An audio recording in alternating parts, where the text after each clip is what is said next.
Saudara, akibat dampak pandemi COVID-19 di Indonesia, Fakultas Ekonomi dan Bisnis Universitas Syah Kuala Banda Aceh melaksanakan yudisium daring kepada 225 mahasiswa mulai dari jenjang D3 hingga S3 pada Senin pagi.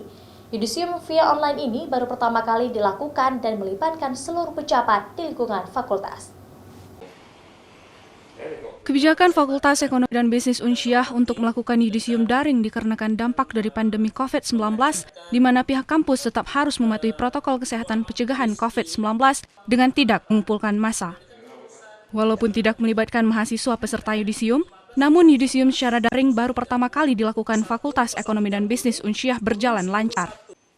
Seluruh ketua jurusan dan ketua program studi mengikuti jalannya yudisium daring dengan membaca nama-nama mahasiswa peserta yudisium beserta nilai kelulusannya dari kampus.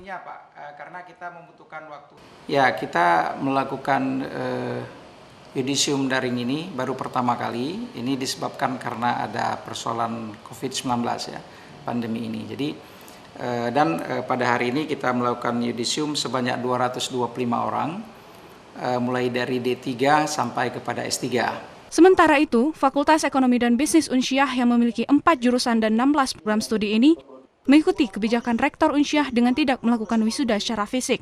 Namun ijazah akan diberikan melalui fakultas masing-masing. Mustajab, Kompas TV, Banda Aceh.